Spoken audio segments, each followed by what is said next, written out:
we'll just go that way. So, You just want to share some of the.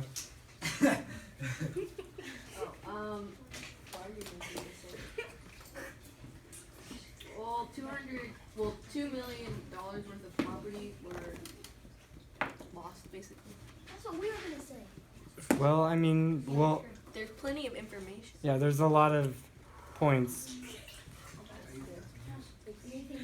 About 250 people were killed. Do you want another marker? There's.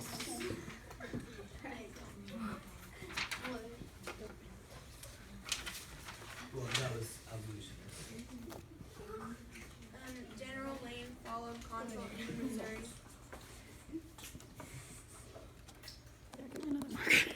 You want this one? Yes. There's also a blue one down there. Behind Can you repeat what you guys said? General Lane followed Concho in Missouri. Okay, good. It says 200 people were killed, not 250. No, because there were 50 to 60 Negroes who were killed. Oh. Good. Good reading on that one. Good picking that up. Oh, that marker's awful too. Yeah, there's the blue one. The struggle.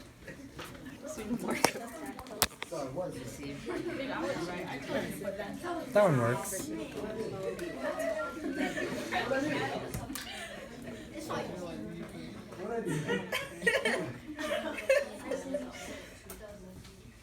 What'd I do? You guys in the back? Sorry. We said it was like how the women and children were hurt or anything.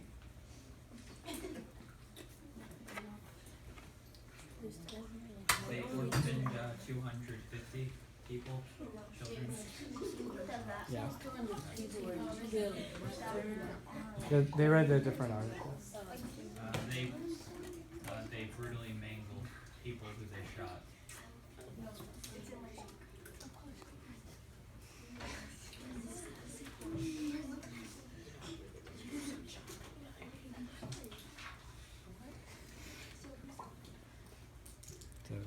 They mangled people they shot. I know her.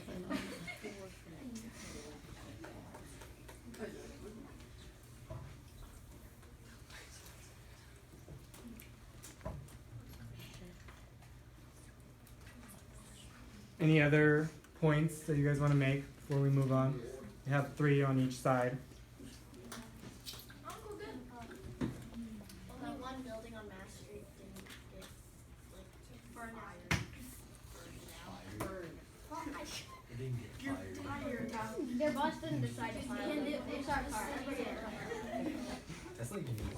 Only 2 buildings were left in Lawrence that been burned down.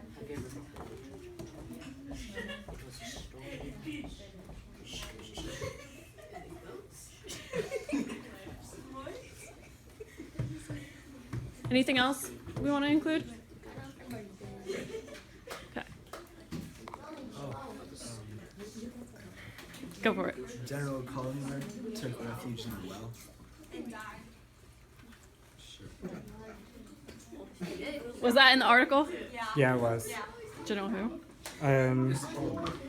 Yes. Collimore. You want to. Anyway, saved himself like General Collimore took refuge in a well and died there.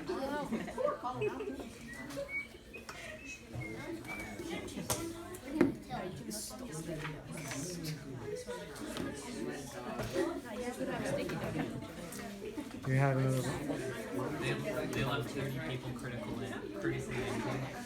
How many? 30 people.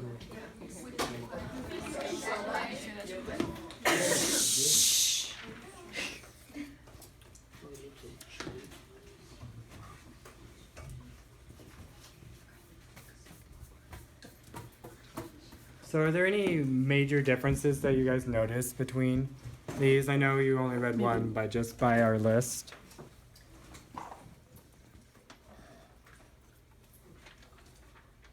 Confederate are the ones who burned down the farm.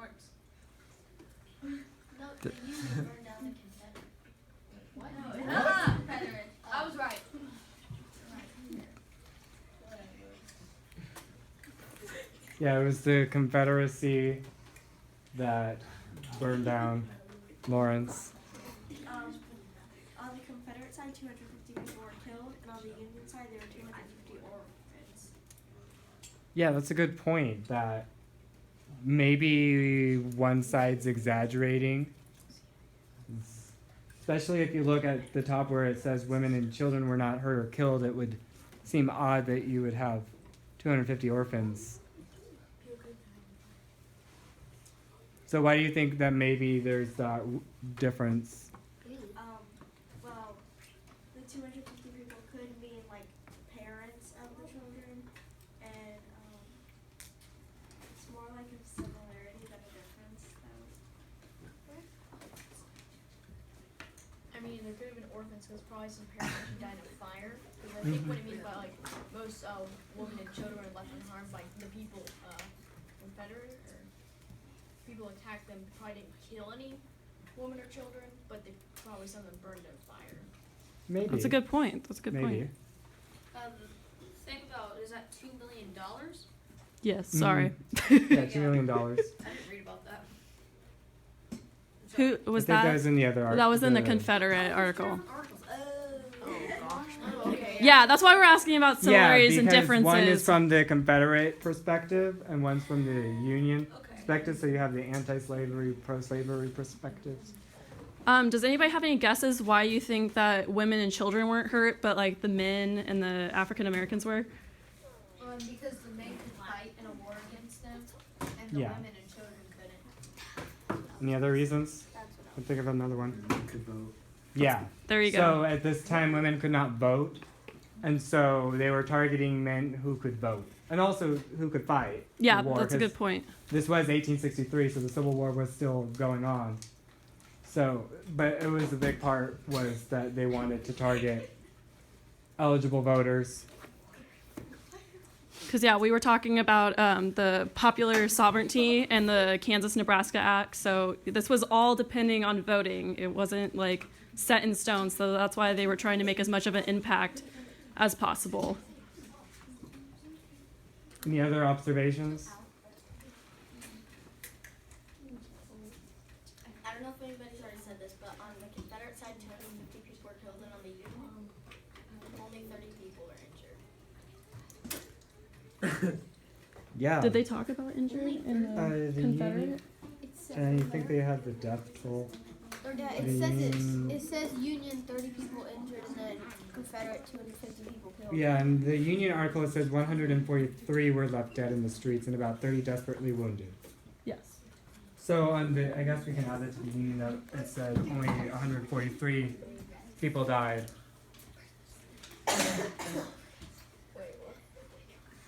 So 143 people actually died and were left in the streets, whereas like 30 people were like injured. So like we definitely need to look at the comparison between. So like why is this number higher for the Confederate account than on the Union?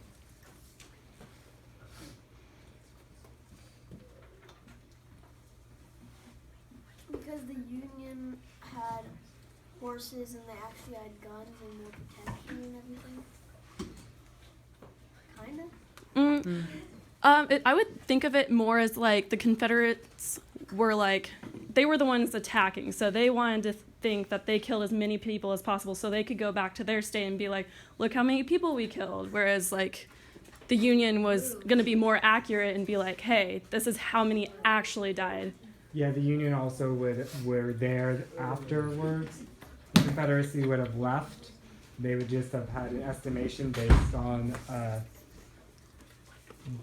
They just had an estimation. The Union could actually have an actual real count. Yeah, That they might wanted to be a better. Obviously, they wanted difference. better numbers to like show off what they did to fellow like Missourians. So Any other observations? I have a question. So, in this time, if they came from Missouri, does that mean that Missouri is a slave state? Yes, Yes. Missouri was a slave state. And that was a lot of the tension with the Kansas-Nebraska Act is that when they passed that, they thought Nebraska would be a free state because it's further north, while Kansas being next to Missouri would be a slave state.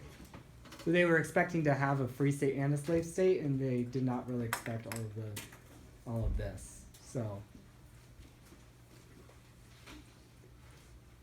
any other? I just have a question. So does that mean Nebraska went unharmed for their choice? I really don't know. I've never had to study Nebraska history. I know Nebraska didn't become a state until after the Civil War, and I don't think there was as much question over whether it would be a free state or a slave state, so I don't think there was as much, if any, of the violence that was in Kansas. Any other questions or comments?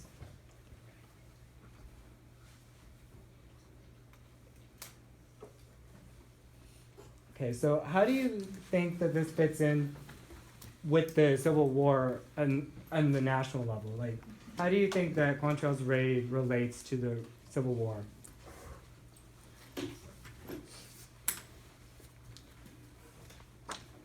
kind of showing like what could happen if the whole U.S. goes into war over slave and free states. Yeah, that's a very good point. Missouri was not a part of the Confederacy. It was a slave state, but they never left the Union. So this wasn't like in the Deep South where they actually left the Union. Missouri stayed, but there was a lot of people in Missouri who joined the Confederacy or thought that Missouri should leave. Any other observations? And you can also make a connection that John Brown was kind of the Kansas version of Quantrill. So they both like acted violently. So like think of that in perspective of the time. Like that's how dedicated these people were to making the state either free or slave. And Lawrence was a huge like free state stronghold. So definitely that's why they wanted to wipe it out completely. So. Was murder actually illegal then? Yeah, I mean it's a little complicated because it was a war time. But yeah, I mean it's not like you were legally allowed to go and do this, but they did it anyways, and it's a little harder to enforce it when you have a war going on. And to prevent, things like that. Of course, the armies were burning towns anyways. Of course, they usually had evacuated the towns first, but it's still. Anything else? So, how does Quantrill compare to John Brown? Like, we just talked about how they're both kind of like two sides of the same coin, but are there any other similarities or differences that you noticed about the two of them? Well, Quantrell, he burned down a whole city. The John Brown dude, he just killed a couple people. Yeah, so there's a lot less deaths associated with John Brown than with Yeah. And less fire. Less fire.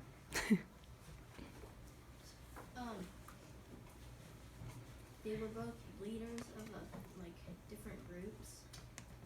Mm-hmm. Wait, so was Quantrill there after John Brown, or were they at the same time? So this would have been after John Brown and after he had been executed. So he was already dead in this act.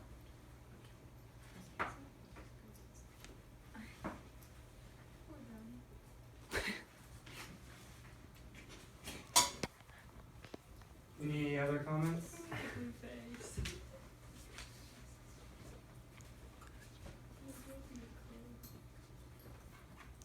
Okay, so we have another. This is from the Journal World. It's a Lawrence explores its bloody history. It's got newspaper articles from the time as well as more looking through the years. So we'll hand these out to you guys.